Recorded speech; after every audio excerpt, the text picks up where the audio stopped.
Los grandes pensadores y Dios.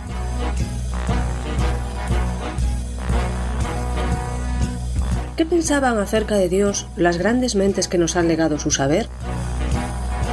¿Su opinión acerca de Dios condicionó su vida? Los grandes pensadores y Dios es una serie de entrevistas con el profesor Javier Álvarez Ballesteros, doctor en filosofía, catedrático de bachillerato y profesor en la Facultad de Teología Evangélica. Cada semana, en este mismo día y a esta misma hora, presentada por Daniel Baluja, podrás escuchar aquí una nueva entrevista que te descubrirá, de forma amena y sencilla, las inquietudes existenciales de los sabios a lo largo de la historia.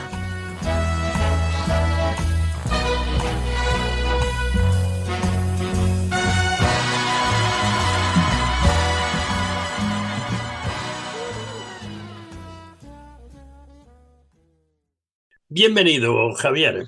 Pues muchas gracias. Una pregunta inicial que se sale de tema o no, según se vea. ¿La sociedad se mueve según las ideas de los pensadores de cada época? ¿Tienen tanto poder los filósofos? A veces sí. Es cierto que a veces hay pensadores que marcan con su forma de pensar nuevos caminos a la humanidad. Y eso yo creo que no cabe duda. Podemos poner muchos ejemplos. El propio Sócrates, que con su vida influyó luego en los demás, en Aristóteles, que influyó en Alejandro Magno, y Alejandro Magno cambió el mundo. O sea, ahí vemos una influencia muy clara del pensamiento sobre la vida de la sociedad. Otras veces no tanto, otras veces los pensadores lo que tienen es una capacidad de análisis muy grande del mundo en el que están viviendo. Y lamentablemente, en mi opinión, pues aunque resumen muy bien el mundo y son capaces de verlo con una claridad que no todos somos capaces, pero se les hace poco caso. Hoy tenemos con nosotros a un francés de origen judío e inglés. Se trata de Henry Bergson y algo de lo que él dejó para la historia es, hay una realidad por lo menos que todos aprendemos desde dentro, por intuición y no por simple análisis. Es nuestra persona en su fluencia a través del tiempo, es nuestro yo que dura. Háblanos algo de la vida de este personaje que sinceramente yo no había oído nunca ni su nombre. Fíjate, pues es uno de esos grandes pensadores que en su momento, la verdad es que tuvieron muchísimo reconocimiento. Para mí fue una sorpresa encontrarme con él cuando estudié la carrera de filosofía, porque en el bachillerato, que antes estudiaba 2 años filosofía, pues en ninguno de los 2 cursos habíamos visto a Bergson, o a mí por lo menos no me sonaba. Y cuando estuve en la facultad, cuando hice la carrera de filosofía, la licenciatura, quizá yo creo que fue el filósofo que a mí más me impactó. Me parece un hombre de una agudeza, de una profundidad muy, muy grande. Pues efectivamente fue un judío que nace en París en el año 1845. Fue catedrático del Colegio de Francia, que era una institución muy, muy prestigiosa en ese momento. Recibe en el 1928 el Premio Nobel de Literatura. Ahí se ve, yo creo, también el reconocimiento, porque era un personaje pues muy valorado y muy leído también en su época, en su tiempo. Escribió mucho, sobre todo de filosofía, y murió en el año 1941, cuando los franceses ya, plena Segunda Guerra Mundial, los franceses ya han sido invadidos por los alemanes y los nazis han entrado en París y van a colocar en Francia un gobierno pro-alemán, pro-nazi en ese momento. Y muere ahí, muere prácticamente justito a la entrada de los nazis en París. El entorno sociocultural, ¿cómo era en ese momento? Pues es una época interesantísima. Desde el punto de vista histórico, pues tenemos ahí que va a vivir las 2 guerras mundiales. Bueno, una la va a vivir de pleno y la otra pues va a morir en el transcurso de ella. Desde el punto de vista cultural, se producen también fenómenos de gran valor. El espíritu que gobierna en esta época es lo que se conoce como positivismo. El positivismo del que ya hemos hablado en algún programa era un sistema de filosofía, también de un francés que se llamaba Auguste Comte, que lo que defendía es que el conocimiento auténtico, el conocimiento verdadero, el conocimiento genuino, era el conocimiento de la ciencia. Y que todo saber se tenía que amoldar a ese modelo que era el modelo de la física matemática, que tanto éxito había tenido, por supuesto, pues en los siglos anteriores, en el XVIII y en el XIX. Lo que decía Comte es que la sociedad pasaba por 3 etapas, por 3 estadios, decía él, sucesivos, y cada uno de ellos superaba al anterior. Había un primer estado que era la religión, y la religión, pues la explicación que se daba era una explicación mitológica, basada en seres sobrenaturales, y esta explicación, según Bergson, era superada por la filosofía, que explicaba las cosas por medio de conceptos abstractos, sustancia, materia, forma, esas cosas. Y luego llegaba un estadio que era el estadio científico o definitivo, donde se renunciaba a explicar la realidad de las cosas y se explicaban los fenómenos tal y como estos pues aparecen al ser humano a través del conocimiento de la física, el conocimiento de la ciencia. Entonces es muy curioso porque lo que va a decir Bergson es justamente lo contrario de esta forma de pensar positivista. Él lo que va a defender es que la ciencia no agota toda la verdad. Es más, las verdades que verdaderamente son importantes son las que proporciona la filosofía. Este texto que has leído tú al principio, esa intuición que nosotros tenemos de las cosas, no desde fuera, sino la intuición que tenemos desde dentro. Entonces fue un opositor muy grande a ese cientificismo positivista, no a la ciencia, porque él no tenía nada en contra de la ciencia. Lo que pasa es que decía que la ciencia no explica toda la verdad. La metafísica, la filosofía, tienen un espacio propio y, por supuesto, también la religión, a la que él dedicó alguno de sus escritos. Y luego también es interesante, yo creo que muy importante, señalar que es una época en la que están surgiendo ciencias nuevas, ciencias que antes no existían, como por ejemplo la sociología, cuyo padre es el mismo Comte. Este autor positivista intenta hacer una física social que él la va a llamar sociología, que va a tener una estática social y una dinámica social, igual que la mecánica, ¿no? Había una mecánica y una dinámica en la física clásica, pues él también la sociología. Y luego una ciencia también que está ahora en sus albores, ya hablaremos de ella en algún programa posterior. Y la psicología se instaura como una ciencia objetiva por medio del estudio de la conciencia. Y este tema, el tema de la conciencia, va a ser un tema fundamental en el pensamiento bersoniano. Un análisis de la intimidad, de los procesos de la conciencia, de lo que es la memoria. Todo esto Bergson lo va a analizar con muchísima agudeza, con muchísima profundidad. Esa era más o menos la época, una época de positivismo, de ciencia, de importantes transformaciones en el pensamiento humano. ¿Qué herencia tenemos en la obra de este hombre? Bueno, yo resaltaría, en primer lugar, lo que hemos citado hace un momentito, fue un premio Nobel de literatura, es decir, era un hombre que escribía muy bien, porque un premio Nobel que se lo den a un filósofo, en fin, ya tiene su aquel, ¿no? Porque hay filósofos que son tostones a la hora de leer, con perdón de todos los filósofos y también de los oyentes, cuya lectura pues es una lectura complicada, una lectura difícil, pero en el caso de Bergson, pues son obras que son agradables para la lectura, además de la profundidad de su pensamiento, también desde el punto de vista literario son interesantes. Bueno, obras que haya escrito muchas, voy a citar algunas que creo que son las más importantes o a mi modo de ver más interesantes. La intuición filosófica, una introducción a la metafísica, porque esto que veíamos de Comte del positivismo, parece que ya la ciencia había anulado la filosofía y la metafísica. Él hace una introducción a la metafísica muy interesante.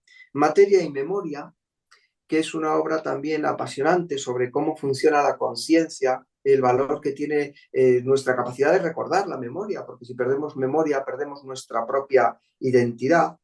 La evolución creadora, que es una obra, digamos, de filosofía de la ciencia o de filosofía de la evolución, y una obra también ya más tardía, Las dos fuentes de la moral y la religión. Pero yo recalcaría de la importancia de su obra, que sus obras filosóficas alcanzaron ediciones que solo fueron conocidas hasta entonces por las novelas. Nadie leía filosofía en el tiempo de Bersón con ese interés y con esa, desde el punto de vista numérico, desde el punto de vista de la cantidad, con tanta profusión como se leyeron los escritos de Bersón. O sea que fue un hombre tremendamente leído en su momento. Entonces, si fue muy leído, si recibió el premio Nobel, lo cual quiere decir que su forma de escribir y lo que decía también llamó la atención, ahora mismo es un autor casi desconocido o desconocido en general. ¿Por qué? ¿A qué se debe este cambio tan grande? ¿Por qué?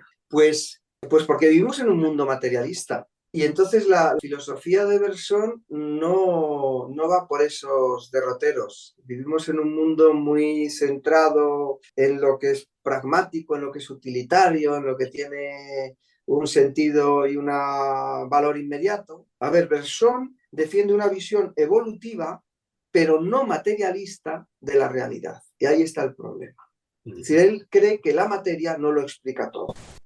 Él habla de una realidad originaria, que es lo que él denomina el elan vital, que es un aliento, un soplo, una energía creadora, que es la que produce toda la realidad. Es decir, la materia no explica el mundo, no es capaz de explicar la vida, no es capaz de explicar el desarrollo de las cosas, sino que es este otro elan vital, que es difícil de definir, pero es una fuerza de naturaleza espiritual, no es una fuerza material. ¿Sería Bersón un defensor o quizá un adelantado de una teoría, el diseño inteligente? Bueno, interesante pregunta. Primero, si me permites, definimos un poquito el diseño inteligente, esto de lo que estás hablando. Es una teoría, como dices, tiene en la actualidad muchos seguidores, sobre todo en el ámbito cristiano, evangélico, también católico, defendida por Michael B. y William Dembski. Y lo que defiende es que la vida, esta teoría del diseño inteligente, la vida no puede explicarse por el puro azar, por el mero azar, sino que detrás de la vida hay una inteligencia, es decir, hay un diseño que ha ordenado el proceso, porque por sí mismo el azar no es una explicación. Bersón estaría de acuerdo en esto, pues estaría de acuerdo en que el proceso evolutivo, el proceso de desarrollo de lo real, de toda la que podríamos llamar la creación, no es fruto del mero azar. ¿Por qué? Pues Bersón diría, porque la materia por sí sola no explica nada. Ahora, ¿en qué no estaría de acuerdo Bersón? Por eso tu pregunta me parece una pregunta interesante, pero difícil de contestar con un sí rotundo o un no rotundo. No estaría de acuerdo, fíjate, en la existencia de un plan. No estaría de acuerdo justamente, como te diría, en la parte del diseño. No hay un plan. Según Bersón, la evolución no tiene un plan, no tiene un diseño racional previo. Esto para Bersón sería como afirmar que el futuro es imprevisible, que no está escrito. Lo que él está diciendo, esta fuente originaria que rige las cosas no es la materia, sino, dice Bersón, el espíritu. Él dice, la realidad originaria no es la materia, sino un aliento o impulso vital, una gran corriente de energía creadora, cuya característica básica es el incesante fluir que constituye la evolución. Es decir, no hay un diseño previo, sino hay una fuerza, y esta fuerza no es el azar, pero es más que el diseño. O sea, lo que está diciendo Bersón es que la vida es más que el diseño y la vida es más que la inteligencia. En todo caso, entiendo por lo que estás diciendo que atribuye a esta, llamémosle, fuerza, sabiduría y poder. Sí, lo que es esta fuerza es, primero, no es materia bruta, porque eso no explica nada. Pero lo que él está diciendo es como que hay dos movimientos en el proceso del desarrollo de la realidad que son inversos. Por un lado, hay un movimiento ascendente de esta fuerza, de esta energía espiritual que genera la vida, que busca soluciones, que es ascendente, que es creciente. Y luego, por otro lado, hay una vía descendente, que es la materia, que lo que es una degradación de la vida. Lo que está diciendo Bersón, en suma, porque su filosofía además se llama vitalista, es una forma de pensamiento que tuvo muchas ramificaciones, también a principios del siglo XX, finales del XIX también, el vitalismo, lo que está diciendo es que la vida es más que la inteligencia. Es decir, la vida puede producir inteligencia, la vida puede producir diseño, pero la vida no se puede diseñar. Es decir, no puede haber diseño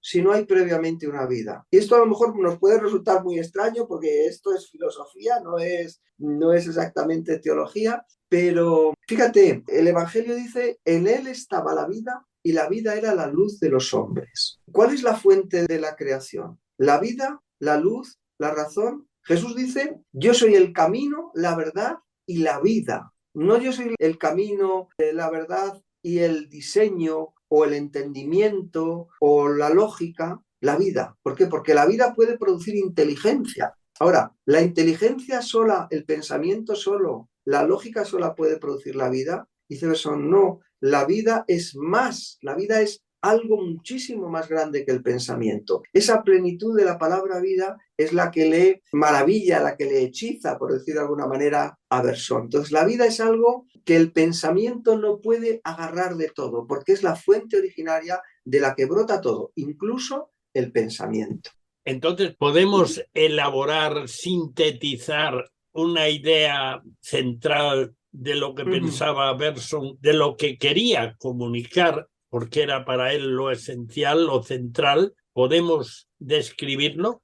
Sí, quizás nos ayude a entender un poquito también esto que comentábamos en las preguntas anteriores acerca de esto de la evolución creadora y todo eso. Bueno, a ver si lo puedo resumir. La idea principal es que hay una diferencia en el conocimiento humano. Esto es, hay dos formas de conocer. El ser humano conoce de dos maneras. Por un lado está el conocimiento intelectual. El conocimiento intelectual es un tipo de conocimiento que es el de la ciencia, que es un conocimiento que se queda en el exterior de las cosas, que esquematiza, que busca a través de los conceptos elaborar unas leyes generales que le sirvan para manejarse en la vida, que tengan utilidad. O sea, lo que busca la ciencia es la utilidad. Es el saber, dice Bergson, del homo faber, del hombre que hace. Entonces, para hacer cosas necesita conceptos, esquemas, ciencia. Entonces, esa es una forma de conocimiento. El conocimiento intelectual que está genial, que es absolutamente maravilloso por su utilidad, porque sin la ciencia, en fin, estaríamos en otro estado de cosas. Pero luego, junto con este conocimiento científico, está el conocimiento intuitivo. Y el conocimiento intuitivo para Bergson es aquel conocimiento que no mira las cosas desde fuera, sino es un conocimiento que intenta penetrar a las cosas desde el interior. Captar la individualidad inexpresable de la vida. Es decir, mirar un árbol, no hacer biología, sino quedarse contemplando un árbol concreto del jardín, cuando vas paseando, no intentar buscar una ley general que explique todo, sino sencillamente penetrar con esa inteligencia intuitiva en la realidad de las cosas. Y esto es lo característico, dice Bergson, del Homo sapiens.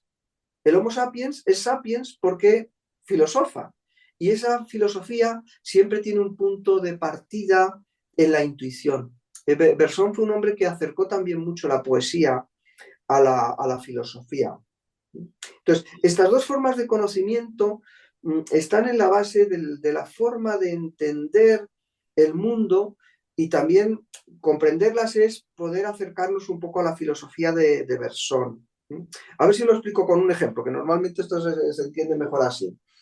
Fíjate, el conocimiento intelectual es el que ve las cosas desde fuera. El conocimiento intuitivo desde dentro. Imagina, por ejemplo, que vemos una persona caerse en la calle. Una cosa es observar a esa persona pues como un hecho físico, ver pues que se ha tropezado, que se ha caído, cuáles son las leyes de la física que dirigen su... Y otra cosa es ponerse en el lugar de esa persona, intentar vivir de alguna forma lo que vive esa persona. O una ciudad. Tú y yo hemos ido alguna vez a Santiago de Compostela, ¿verdad? Por poner cualquier otra ciudad, porque hay muchísimas ciudades, ¿no? Pero qué distinto es el conocimiento que uno tiene cuando conoce una ciudad, por ejemplo, a través de fotografías. Tú le das a una persona un montón de fotografías de la ciudad de Santiago de Compostela Y esa persona puede tener un conocimiento de cómo son las calles, de cómo es la ciudad, un conocimiento bastante objetivo, bastante científico. Pero eso es distinto de estar en Santiago de Compostela. Hay una diferencia, ¿verdad?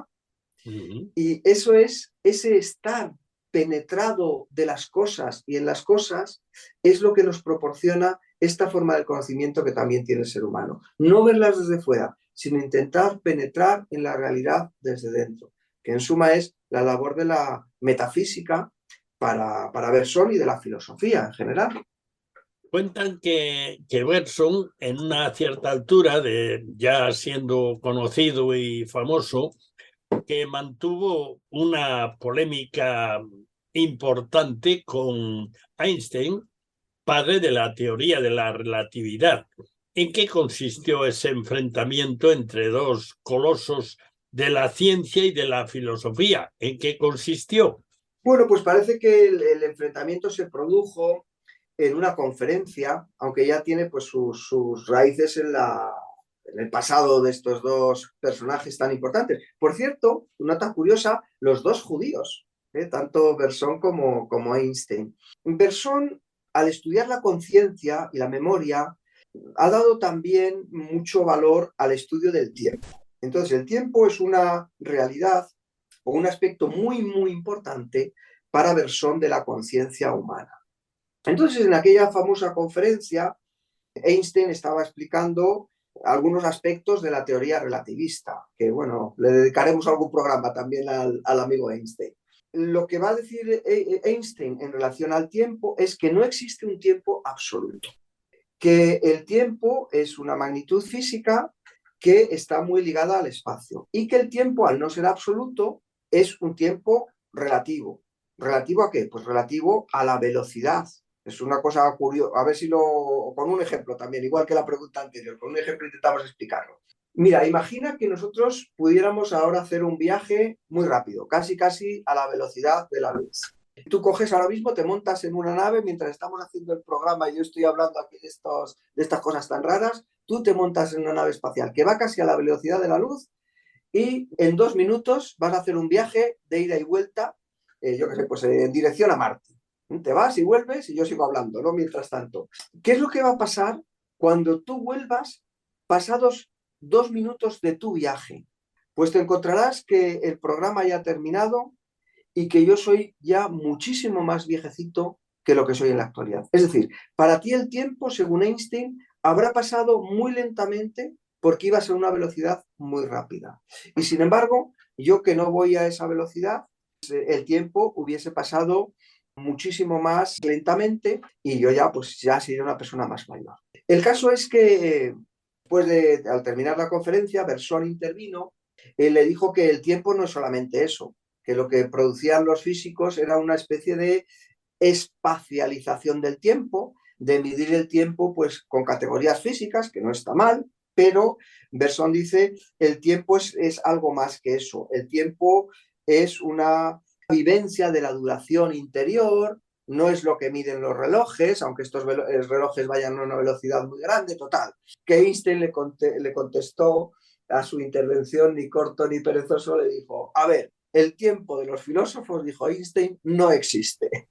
Y entonces Bergson, en contrapartida a esa respuesta, pues escribió también alguna obra acerca de la duración y, en fin, como para decirle, mire, el tiempo de los filósofos a lo mejor no existe, pero el de los físicos, ¿dónde está? ¿Quién ha cogido el tiempo? ¿Quién tiene la potestad para entender el tiempo? ¿Qué es eso del tiempo? Un gran problema filosófico que hoy excede nuestro tiempo, por supuesto, y hoy un programa y miles de programas podemos estar hablando de esta realidad. ¿Qué pensaba Bergson de la fe, de la religión? Me gusta más decir la fe. Bueno, él escribió una obra que se llevaba por título Las dos fuentes de la moral y la religión, aunque también podemos poner las dos fuentes de la moral y de la fe, no sería incompatible.